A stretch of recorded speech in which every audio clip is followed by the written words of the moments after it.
Hello नमस्ते आप सभी को। जैसा आप सभी जानते हैं कि air force exam, navy coast guard के एग्जाम में आप में एक इंग्लिश सेक्शन होता है और इंग्लिश सेक्शन के अंदर एक बेहद जरूरी सेगमेंट होता है जो कि होती है आपकी वोकैब। वोकैब को करना अपने आप में एक बहुत वास्ट है। वोकैब अपने आप में बहुत एक वास्ट टॉपिक है। इसके अंदर बहुत सारे आपको इडियम पढ़नी पड़ती है, सिनोनियम एंटोनियम पढ़ने पड़ते हैं, वन वर्ड सब्स्टिट्यूशंस को पढ़ना पड़ता है। इसी प्रॉब्लम को देखते हुए मैं आप सभी के लिए लेके आया हूँ डेली वोकैब शो, जिसके अंदर मैं आपको करवाऊंगा डेली वोकैब। इसके अंदर 10 मिनट के अंदर हम बहुत मोस्ट इंपोर्टेंट वोकैब्स को कर लेंगे। ये शो आप रेगुलर देखिएगा, अपनी डेली बेसिस के ऊपर आप अपनी एक फेयर नोटबुक ले लीजिएगा जिसके अंदर आप इन सारे वर्ड्स को राइट डाउन करेंगे। ये जो आज मैं करवाने वाला हूं आपको, ये सारे वर्ड्स, इन सारे जो लिखे हुए वर्ड्स हैं, जो आपके सामने जो पीपीटी है, ये प्रेजेंटेशन है, इसकी पीडीएफ आप डाउनलोड कर सकते हो शिक्षा युग लाइव चैनल से। आप प्ले स्टोर से शिक्षा युग ऐप को डाउनलोड कर सकते हो, फिर वहां से आप इस पीडीएफ को डाउनलोड कर सकते हो। ठीक है, तो आपको वहां पे वोकैब सेक्शन के अंदर जाओगे तो वहां पे आपको एक फ्री पीडीएफ मिल जाएगी। डेली वोकैब शो को करना ना भूलिएगा। अगर आप एयरफोर्स, नेवी, कोस्ट गार्ड, अगर आर्मी कलर के एस्पायरेंट हो तो आप प्लीज इस शो को हर रोज रेगुलर बेसिस पे देखिएगा।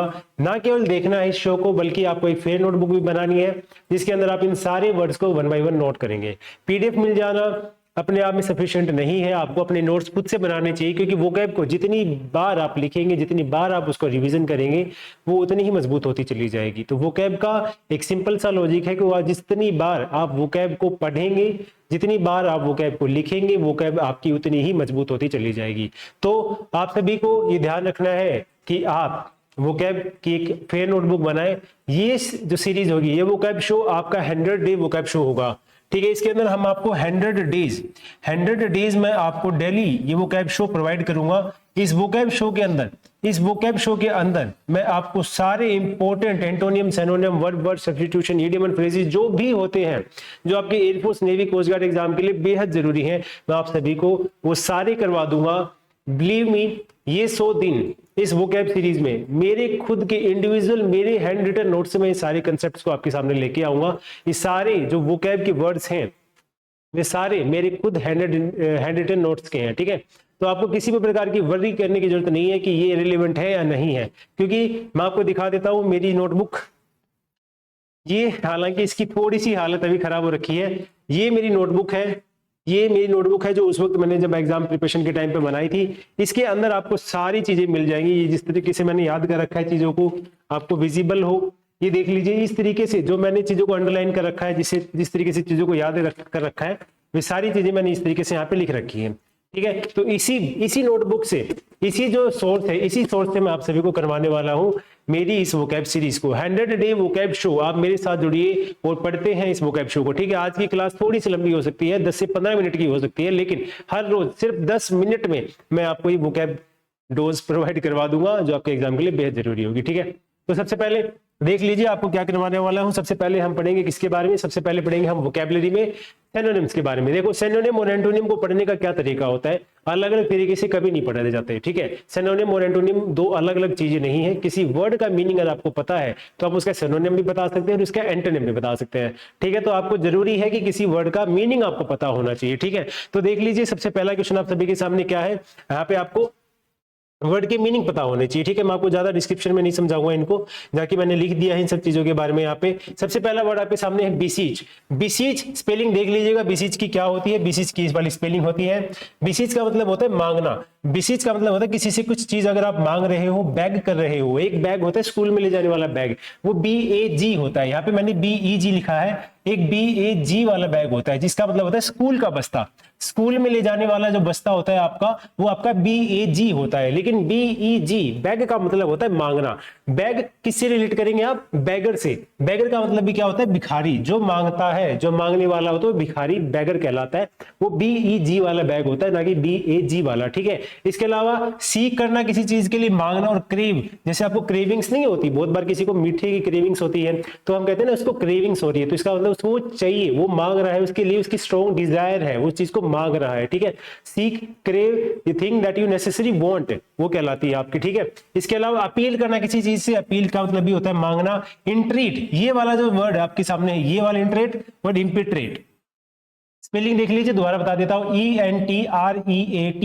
इंट्रीट का मतलब भी होता है मांगना, और इम्पिट्रेट IMPETRATE, इम्पिट्रेट का मतलब भी होता है मांगना, जो चीज आपको चाहिए होती है। ठीक है, इसके अलावा इम्प्लोर, ये चीज, ये वाला वर्ड बेहद जरूरी वर्ड है, इसको मार्क कर लीजिएगा। इस वर्ड को बिल्कुल मत छोड़िएगा। इम्प्लोर का मतलब होता है किसी चीज से विनती करना, किसी से किसी चीज को मांगने के लिए विनती करना, लेकिन विनती कैसे करना, उसके पीछे पड़ जाना उस चीज को मांगने के लिए, ठीक है। उस चीज को मांगने के लिए उसके पीछे पड़ जाना क्या कहलाता है, इम्प्लोर। लिख लीजिएगा, बोल के बताऊंगा, लिखना आपको अपने हाथों से पड़ेगा। इम्प्लोर का मतलब बता दिया, किसी को, किसी के पीछे पड़ के किसी चीज को बुरी तरह से मांगना, वो क्या कहता है, इम्प्लोर कहलाता है, ठीक है।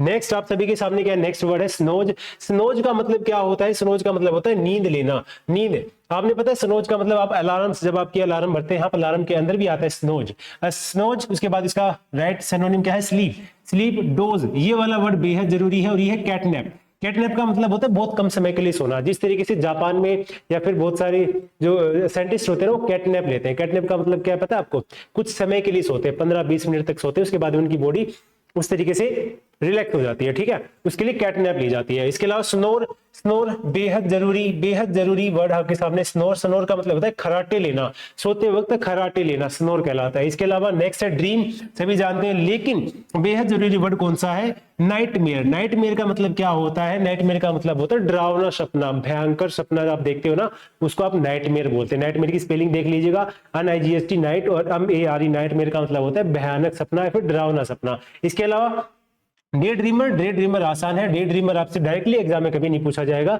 डे ड्रीमर का मतलब हालांकि होता है दिन में सपने देखना, लेकिन इसका जो मोस्ट इंपोर्टेंट वर्ड है वो आपका रेवरी। ये देखिए REVERIE, रेवरी, बेहद, इसको आप 5 स्टार भी मार्क कर सकते हो। इसका मतलब होता है दिन में सपने देखने वाला या फिर दिन में ख्याली पुलाव बनाने वाला, क्या कहलाता है, रेवरे कहलाता है, ठीक है। इस वर्ड को बिल्कुल मत छोड़िएगा, बेहद जरूरी वर्ड है। इसके अलावा कौन सा है, सिस्टा। ये वाला वर्ड भी इंपॉर्टेंट, देखो यहाँ पे लिखा गया हर एक सिंगल वर्ड आपके लिए इंपॉर्टेंट है, क्योंकि मैं कुछ भी इररिलेवेंट नहीं करवा रहा आपको।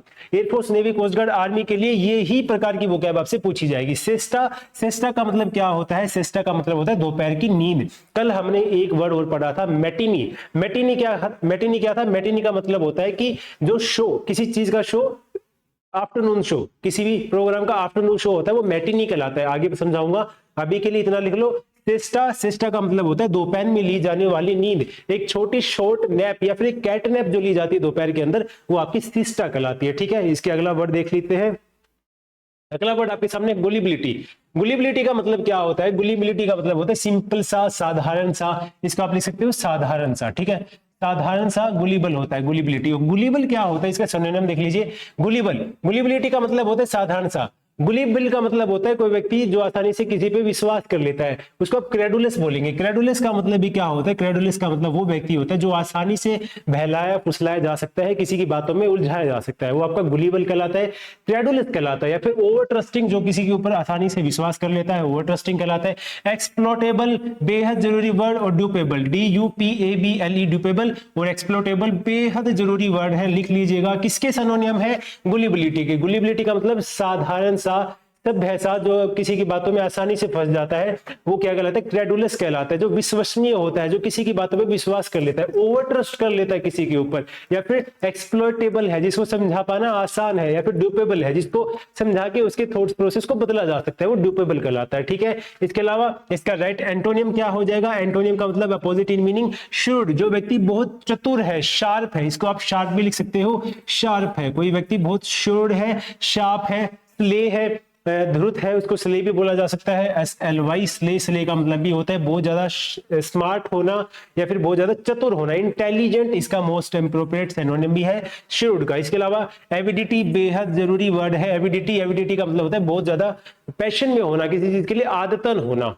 ठीक है। ये वाले वर्ड आप सभी को याद रखने हैं, याद रखना है। शार्प, इंटेलिजेंट होता है, श्रूड का मतलब होता है चतुर व्यक्ति, स्ले भी बोल सकते हो आप इसको, ठीक है, धूर्त व्यक्ति भी बोला जाता है। इसके अलावा पांचवा वर्ड आप सभी के सामने, ओपुलेंट होना। ओपुलेंट का मतलब क्या होता है, ओपुलेंट का मतलब होता है किसी चीज की अधिकता होना, बहमत होना, मेहमत होना, क्या होना, किसी चीज का अधिकता होना, सरफिट होना, अम्पटीन होना। यहाँ पे लिखा है अम्पटीन, बेहद जरूरी वर्ड है एम्पटीन। इसके अलावा वेल्दी, रिच, एफ्लुएंट, ये वाला वर्ड बेहद जरूरी है। इसके अलावा वेल ऑफ आप सभी जानते हैं, अम्पटीन, सरफिट, इसका मतलब भी क्या होता है, कोपियस भी होता है, कोपियस।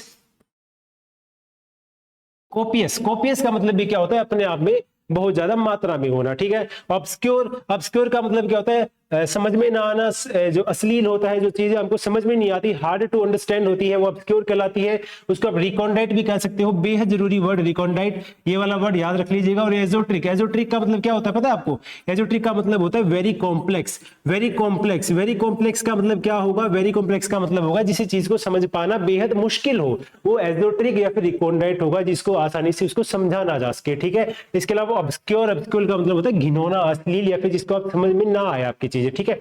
ये आपका नेक्स्ट वर्ड हो गया। इसके अलावा नेक्स्ट वर्ड देख लीजिए क्या है यहाँ पे, इंडिग्नेंट, इंडिजेंट, ठीक है। इंडिजेंट का मतलब क्या होता है? इंडिजेंट का मतलब होता है कोई व्यक्ति गरीब है, पैनरी भी बोला जाता है उसको, पैनरी, पैनी भी बोला जाता है। इसके अलावा पुअर, पुअर का मतलब होता है डेस्टिट्यूट, बेहद जरूरी, डेस्टिट्यूट, या फिर पॉपर। यहाँ पे क्या है? POUPER, पॉपर, पॉपर का मतलब भी क्या होता है? गरीब होना। और इंसॉल्वेंट, इंसॉल्वेंट बहुत बार आपने पढ़ा होगा। अनेबल टू पे बैंक, अब अनेबल टू पे डेप्ट, डेप्ट को पे करना कर पाने वाला, जैसे कि विजय माल्या था, वो क्या इंसॉल्वेंट था, उसने क्या किया? वो दिवालिया था, दिवालिया। दिवालिया का मतलब होता है बैंक का पैसा जमा ना कर पाना, बैंक का पैसा जमा, बैंक का पैसा खा जाने वाला व्यक्ति जो एनेबल होता है क्या करने को? डेप्ट पे करने को, वो इंसॉल्वेंट कहलाता है। पॉपर का मतलब भी होता है गरीब, पैनरी का मतलब भी होता है गरीब, और डेस्टिट्यूट का मतलब, पुअर का मतलब भी होता है गरीब। नेक्स्ट है इसका बिल्कुल बिल्कुल एंटोनियम हो जाएगा। इसका एंटोनियम क्या हो जाएगा? इसका अपोजिट हो जाएगा ऑस्टेंटेंशियली। इसका मतलब क्या होता है? इसका मतलब होता है दिखावा करने वाला, दिखावा करने वाला। इसको आप बोल सकते हैं शोवी, इसको आप शो भी बोल सकते हो, आप शोवी। शोवी का मतलब भी क्या होगा? शोवी का मतलब भी क्या होता है? दिखावा करने वाला, ठीक है। शोवी, छवि का मतलब भी होता है दिखावा करने वाला, धन का दिखावा करने वाला व्यक्ति, ठीक है।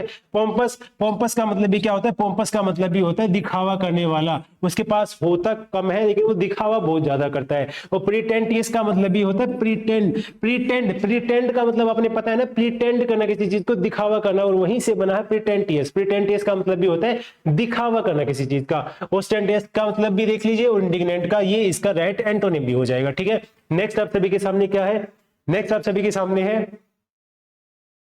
देखिए नेक्स्ट आपके सामने ईडियम, आपको ईडियम बताने हैं, ईडियम एंड फ्रेजेस। ईडियम है सबसे पहले आपके सामने हरकुलियन, ओके हरकुलियन नहीं है, हेल्टर स्केल्टर। हेल्टर स्केल्टर का मतलब क्या होता है? आपको इसको इस तरीके से याद रखना पड़ेगा।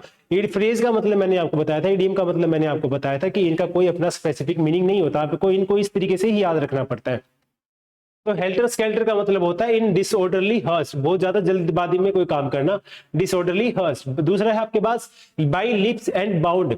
बाई लिप्स एंड बाउंड का मतलब होता है किसी चीज को तेजी से करना, रैपिडली, तेजी से करना, तेजी से करना, रैपिडली, रैपिड तरीके से करना। नेक्स्ट है हरकुलियन टास्क, बेहद जरूरी, ये जो लिखे हैं सारे बेहद जरूरी हैं। हरकुलियन टास्क का मतलब होता है work requiring very great efforts, कोई ऐसा काम जिसको करने के लिए बहुत सारे एफर्ट्स की जरूरत होती है, वो आपका हरकुलियन टास्क कहलाता है। नेक्स्ट है गो टू द सक। गो टू द सक होता है वाज डिसमिस्ड फ्रॉम, कहीं से उसको निकाल देना, डिसमिस कर देना, वो क्या होता है? गो टू द सक, सक कर देना। एस ए सी के, यहाँ पे एस ए है, ये सी है और ये के है। गो टू द सक का मतलब होता है किसी चीज से उसको डिसमिस कर देना, डिसमिस फ्रॉम, ठीक है। इसके अलावा नेक्स्ट है ड्रू ऑन हिज फैंसी का मतलब होता है यूज्ड हिज इमेजिनेशन, इमेजिनेशन करना किसी चीज के बारे में, फैंटेसी करना, हाइपोथेटिकल सिचुएशन क्रिएट करना। इसका मतलब क्या होता है? Drew on his fancy. यहाँ पे आपको मैं इसका मतलब नहीं समझा सकता, आपको स्टैटिक पार्ट को स्टैटिक तरीके से ही याद रखना पड़ेगा। वोकैबुलरी है, वोकैबुलरी को हर रोज रिवाइज करना ही अपने आप में राइट स्ट्रेटेजी होती है इसको याद करने की, ठीक है। नेक्स्ट देख लीजिए, नेक्स्ट आपके सामने है one word substitution.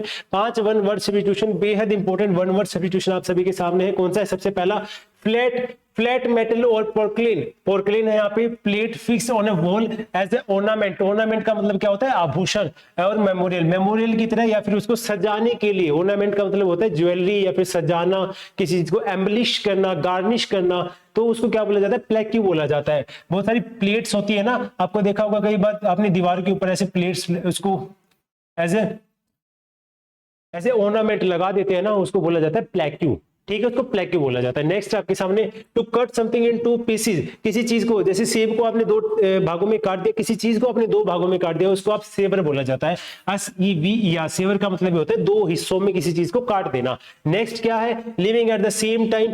Living at the same time का मतलब होता है कंटेम्पररी होना, कंटेम्पररी होना, किसी चीज के समकालीन होना, मतलब कि 2 राजा है वो एक ही समय पे हुए हैं। जैसे आपने हिस्ट्री में पढ़ते हो कि दो राजा के बीच में लड़ाई हुई तो वो अपने आप के कंटेम्प्रेरी हैं, मतलब वो एक साथ उसी समय के ऊपर एक दूसरे के समकालीन है, कि उस वक्त उसी शताब्दी के अंदर वो थे, उसी शताब्दी के अंदर वो थे, जब भी उनके बीच में कोई युद्ध हुआ या फिर कुछ भी ऐसा हुआ, वो कंटेम्प्रेरी कहलाता है। ठीक है, इसके अलावा the art of making post brick etc. with clay, मिट्टी से क्या बनाना, कोई भी पोस्ट बनाना, ब्रिक्स या फिर कोई ईंट बनाना, कोई भी मिट्टी से किसी भी प्रकार की आप कोई भी चीज बनाते हो उसको आप बोला जाता है